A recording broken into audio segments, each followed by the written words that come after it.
Welcome to the Landmark Sports Show, broadcasting live to you from downtown Manhattan. We are back. Ant just noticed it's been a full calendar month since we've been on the air. This is the season of quality over quantity, Ant. We're not going to reach our 35. We're pumping out quality shows. That's right. And to make up for our absence, we have a super long show today. We got a lot to go through. We got a lot of UFC, a little bit of NBA, and NFL is rounding out the regular season. A lot of excitement. That's right. We got a lot of UFC to talk, Ant. That's right. First, let's start off with an announced fight for the UFC Flyweight Championship. This fight was supposed to be in California, but it has been moved to Brooklyn. It is UFC Flyweight Champion Henry Cejudo versus the UFC Bantamweight Champion TJ Dillashaw. Big fight? Big fight. So I know a little bit about Dillashaw. Can you tell me a little bit more about Cejudo? I don't know a lot about him. Cejudo is an Olympic wrestler. He was a gold medalist. He was the one that dethroned Demetrius Johnson. Interesting. Yep, and they both been wanting this fight for a while. So now they're gonna fight, champion versus champion. And he's a grappler, I'm guessing. Yeah. And Dillashaw is more of a striker? He's a striker, but his wrestling is underestimated. Okay. So, who do you think has the advantage in this one? Or should we wait till we get closer? We're gonna wait. Alright. But I will say this: Dillashaw's moving down the flyweight. Oh, he's got to cut down? He's got to cut down. How much? He usually walks around like 150 or 145. Mm-hmm. So he's got to cut around like 20, 25 pounds. Ooh, that's a lot when you're not carrying any fat, right? Dillashaw puts on fat when he's not fighting. Does he? He puts on a little bit of fat. That seems like that's a lot of weight to cut. When you're a fit person, like, I mean, I could cut 20 pounds because I got 20 pounds to cut, but, you know, Dillashaw would be tough. Yeah. It's going to be very tough for him. And Cejudo, that's sort of where he's at. He doesn't need to cut or gain. Yeah, this is his natural weight class. Yeah, obviously he still cuts weight. So a guy like Cejudo in this situation would be looking to get a submission, pretty much? I don't know about submission, no. He's not really a submission fighter. But he can punch them? Yeah. He's looking for a knockout or a decision? Yeah, he's looking for like a knockout and decision. Okay. Yeah. All right, what else we got on the UFC docket? Alright. Before we get to tomorrow night's fights, let's talk about another fight that got announced. UFC 233, former UFC and WEC Bantamweight champion Dominic Cruz is coming back after a 2-year layoff to fight John Lineker. Okay. Hopefully this fight happens. So that's another one. I feel like we've talked about Cruz quite a bit before, but we haven't done a lot of talking about Lineker. What's he about? Lineker, he's a heavy hitter. Yeah? Very heavy hitter. Okay. And so he's more of a striker, not much of a grappler, not much ground and pound? Nah. And what about Cruz? Cruz is also a stand-up guy. He uses his wrestling every now and again. Okay, so this should probably be an exciting fight then, right? Yeah. A lot of haymakers? If it happens. Why do you say if? Because Cruz is always pulling out. It's been 2 years since he fought? Yep. Wow. You know, Cruz was supposed to fight Jimmy Rivera last year. Mm-hmm. Cruz had to pull out of that fight. Jeez. But this is one you're looking forward to? Yeah, if it happens. If it happens. All right. Yeah. All right, what do we got going on now for 231? All right, folks, tomorrow night, finally, Max Blessed Holloway is back, made weight. He's ready to go. He's been cleared to fight, and he will be defending his featherweight title against Brian T. City Ortega. These are two of your favorites, right? Yeah, these are great fighters. So tell me a little bit about each of their styles. I know we talked to them about them before, but what are their styles? They're both stand-up guys. Yeah? Yeah. So it should be an exciting, thrilling fight. Oh yeah. You expecting a knockout, or you think it's going to go all the way? I'm expecting a knockout. All right. Now, let's get to our co-main event. It is for the flyweight title. Folks, this is going to be another great fight. Valentina Shevchenko versus the former UFC strawweight champion, Joanna Jędrzejczyk. I'm impressed that you can just rattle those names off like that. I'm looking at these names here, and I got no chance of pronouncing those correctly. It took me a long time to learn Jędrzejczyk's last name, but Shevchenko was easy. Yeah, Jędrzejczyk is kind of like, that's like a tongue twister. Yeah. So what about this fight? What kind of styles are we working with? We're looking at both stand-ups, and I am looking at a decision. Oh yeah, all the way. Yep. Okay. Should we make some predictions for Holloway Ortega? I know this one's been tricky for you. All right. I need you to start it off. I'm going first. So Ant's been debating this one. These are two of his favorite guys, so he's having a little trouble with this. I'm going with Ortega. I just have a good feeling about him. I've seen him fight a couple times now, just in some highlights. I think this is one he's gonna be able to get in on Holloway, and he's gonna pound away and get a win here. I'm predicting a 3rd round knockout. Okay. You know, it's not even so much that they're my favorites, even though they are. It's just their styles, they're just so similar. Mm-hmm. And it's like, this fight could just go either way. Mm-hmm. So you picking a draw? Nah, not a draw. No. You know, honestly, because he's the champion, I'm gonna go with Blessed Era, Max Holloway. Okay. Just because he's the champion, I expect him to win. 4th round knockout, but I don't care who wins this fight, because this fight is going to be amazing, and I like both guys, like I said. So you're just going to be watching as a general fan and enjoying the good fighting? Yeah, exactly. All right. There you hear it. We're different on that one. What about the flyweight fight? I am going to go Valentina Shevchenko. All right. She is an animal at flyweight. I mean, just, wow. If you look at her last fight, she dominated her opponent from start to finish. Submitted her in the 2nd round. Like, it was just brutal. I'm going Shevchenko also. Shevchenko. I'm also going Shevchenko. I don't know much about these two fighters, so I'm going with you on this one. Okay. How do you expect it to go? I'm taking the distance also. Okay. I'm going the distance. Yeah. Yeah, it's going to be a good fight. And I wanted to get your opinion on something that's been in the news with UFC. We had the Chuck Liddell, Tito Ortiz fight. Why was that fight even made? Right. So I guess my question for you would be: is it up to fighters to choose when they're done, or should somebody step in and like a Chuck Liddell in that situation? Should they have not let him fight? What do you think? Should not have let him fight. So it shouldn't be up to the fighter. Like at some point, somebody needs to say, "For your own good, you're done." Yeah. I mean, it's also up to the fighter too, but mostly, like, when you're, like, in your 40s, somebody has to tell you to stop fighting. Right. Because he could really gotten hurt out there. Exactly. I mean, and mind you, Chuck Liddell is one of my favorites, but there's no reason he should have been fighting out there at the age of, like, close to 50. Right. He looked terrible in that fight. He looked so slow. Now, do you think for him it's a matter of he needed the money, or he just can't give it up? He just likes the fight game. Nah, he just got it for the money. I mean, I think he got offered like $1 million or $2 million just for this fight. Oh wow. Yeah, when you're like kind of an older guy, you're pretty much done in the fight game. If you get offered that money, it's hard to turn it down. Right? Yeah, exactly.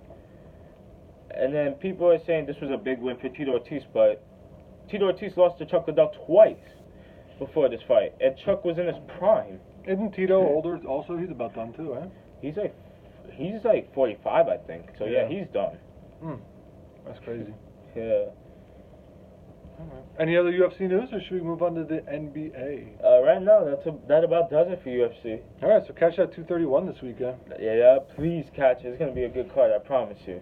We'll be talking about it. Yeah. NBA, what have you been following in the NBA? I have been following the fact that the Nets cannot finish off games. Struggling. They were up 20 points in that game against OKC. And they lost by 2. I'm telling you, the Nets, they could be a good team. Because they got a good coach, they have a good manager, and they have all the young talent. But it's just, they can't finish games. Yeah? Is that your team now, the Nets? Well, the Nets and Knicks have always been my teams. Nets... Except when Oklahoma City was. I still like OKC. I still like them. How's the 76ers? Good. Jimmy Butler. Was that trade? That trade had happened after we did our last show, right? Yeah. Jimmy Butler making a big difference. Playing well. They lost to the Raptors the other night, which the Raptors are playing really well. Yeah, Raptors are good. But other than that, the Sixers have been playing much better with Jimmy Butler and getting Markelle Fultz out of there. What do you think about LeBron and the Lakers? It's interesting. They're playing a little better. I gotta say, man, LeBron is playing really good with the Lakers. The West is crazy. The West is like separated by 5 games, except for the Yeah. Suns, who are terrible. Yeah, exactly. What's up with the Warriors? I think they'll be fine. Steph Curry's been hurt. You know, Draymond was out for a couple games. They don't really care right now. You know, honestly, I just think Kevin Durant I think he's done with Golden State. Yeah, I wouldn't be surprised if he moved on next year. He's gonna go. I think he's gonna go to the Knicks. I really think so. I think he's going to the Knicks. And like I told you, I think Kyrie will go to the Knicks one day, but just not after the season. I can't picture them two playing together, can you? Durant and Kyrie? I can picture it, and I I love don't it. know. I would love it. They're both so ball dominant. I can't picture them being able to work together. I would love that to happen. Plus, Durant's a baby. All right. So, you know how the Rockets were like kind of blaming Carmelo Anthony for their record? Mm-hmm. Well, look what happens. They released Melo, but they're still playing bad. Yeah. They might pick Melo up. Or is he walking around the street right now? Right now he's in New York just training, getting better. But you know who wants Melo to play on their team? China. Now Puerto Rico wanted Carmelo, but LeBron wants Melo to play in LA. I feel like if you wanted Carmelo there, he'd be there. Man, I feel like Melo, just put him back on the Knicks. Just put him back on the Knicks, cause like Mo Money Easy said, the nobody watches the Knicks, No. and it's Who would you unfortunate. watch the Knicks for? There's nobody really to watch them for. Exactly, because Porzingis is not there. No, and plus he's like, he's a big goofy guy. They need somebody that like is marketable. Yeah. Could be Durant. Melo, I think he's gonna go to LA. I think he will. Melo should retire. You can have a job with us, Melo. You can sit right here and you can talk basketball with us. Melo can still play. Nah, Yes, he can. I'm not a Melo fan. He can play. He can still play. You can work for us. We can't pay you, but you can meet with us once a week, Melo, and talk basketball. Melo can still play. Trust me, Melo, you're going to LA. Trust me, you're going to the Lakers. Mm-mm. In 2019, in January, you're going to LA. You're gonna go to LA. We'll see. Ant's good at making predictions, so we'll see. And you're gonna play with LeBron. Trust me, I promise, Melo, you're playing with LA. I still got confidence in you. I have no confidence in you, just like Nick Foles. I got confidence. Hey, if it wasn't for Nick Foles, you guys wouldn't have won the That's Super true. Bowl. No, I love Nick Foles. I'll be forever appreciative of Nick Foles. But I was right. He's not that good. Okay, sure. Speaking of football, is it time for the main event? That's right, main event time. NFL. We haven't got to talk NFL in a month. I've been itching to talk NFL with Ant, so we're ready. That's right. Before we get to our games, let's talk about our two teams. John, what's up with the Eagles? Well, 2 weeks ago we were 4-6 and pretty much done. They beat the Giants in a nice comeback. I still don't know how they did that. I don't either. And then they beat the Redskins led by Mark Sanchez Monday night.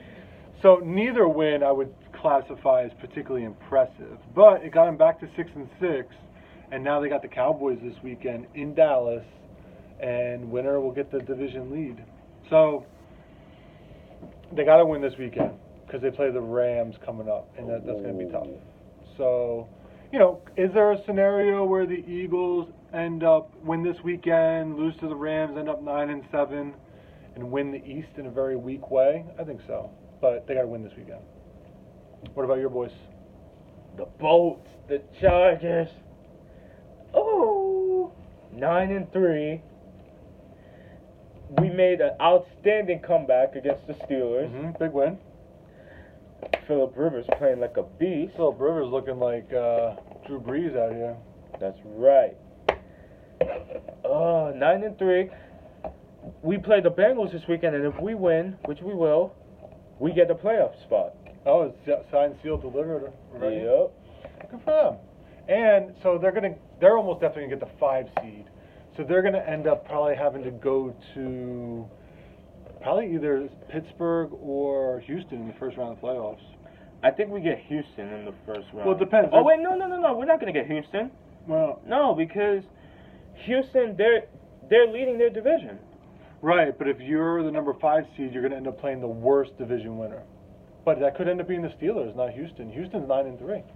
Yeah, Houston's 9-3, but the Steelers, they're 7-4, and they're leading their division. So, if in the next couple weeks, if the Steelers and Houston win their divisions, they don't go to the wild card. They go straight to the division games, which means that we'll play the Ravens or whoever gets that final spot in the AFC. Yeah, we'll see. I guess it's a little early to be able to predict, but I'd say Chargers are definitely one of the hottest teams in football. Chargers Saints Super Bowl. It's gonna happen. Yes, it is. What's your prediction for the Super Bowl? Right now,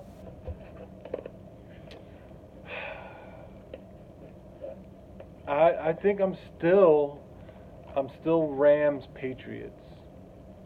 Still Rams Patriots. And I'm still Saints Chargers. All right. No love for the Chiefs, huh? It's just, I know that they're the hype team, but in a pressure situation like that, they always choke. Yeah. We'll see. The playoffs are gonna be a lot of fun. Oh yeah, for sure. Especially the AFC, which everyone going in this year was like, oh, the AFC is a little bit down.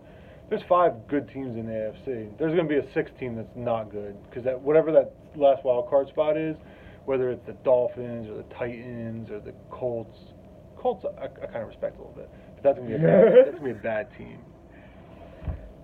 My Chargers, we're making it all the way. All right, we got some good games this week. What do you think? I think we do. First one is a must-win for my boys. Eagles at Cowboys. What do you got going on this one, Ant? It's like I said, I have all home teams this week. Honestly, right now the Cowboys, they're just red hot. And, I think the Eagles are on the downside. And like you said, the Eagles have to win this game. But I think the Cowboys' momentum is just on another level. And I think they're going to win this game.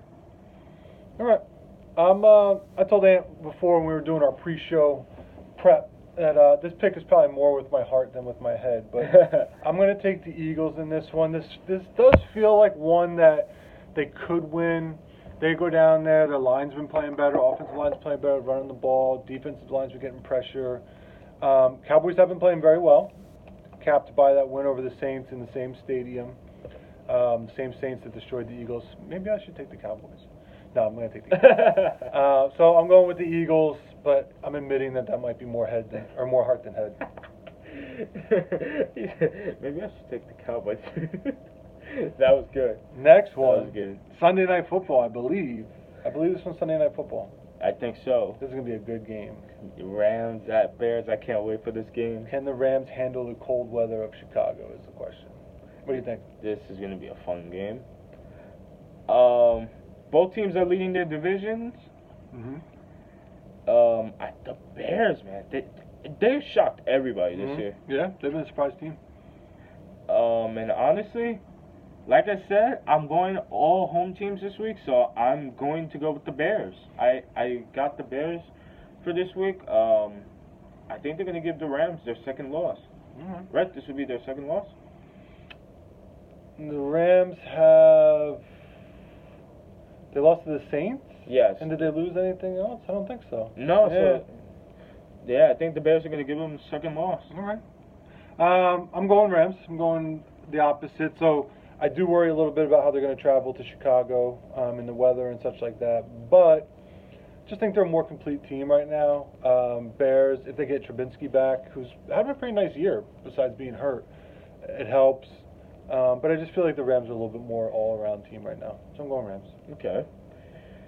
Monday Night Football. Vikings, Seahawks. Another great game. 2 NFC playoff teams, probably. Yep. You started off. All right. I'm a believer that the Vikings are better than a lot of people think. They really pushed the Patriots last week. I think that they're a really good team. But Seattle is always tough. Seattle's having a kind of a surprising year as well. Yeah. I really like Russell Wilson. I think their defense is playing a little better, so I'm going to go Seattle. Yeah, I'm also going Seattle for this game. I think they're more motivated than the Vikings, to be honest, in this game. Just with the way that the Vikings have been playing this season, like their 6 spots, like so up in the air right now. Yeah, they've been a little hard to figure out this year. Yeah. So I'm gonna go Seattle. I think this is where they're gonna secure their playoff spot, and yeah, I got Seattle for this game. I think Russell Wilson's gonna have a great game. All right, so we got two different, one the same. Yep, We'll see how that plays out. that's right. That about does it for this week, huh? That about does it. That's 20 plus minutes of, again, quality over quantity. That's right. That's our 7th show of the year. Ready, willing, and able. That's right. So we're wrapping this one up. We got, 2 weeks until the holidays? Happy early holidays to all you out there. Happy early holidays to you guys. Thank you guys for watching. We'll be back next week for episode 8. Have a great weekend. Have a great weekend.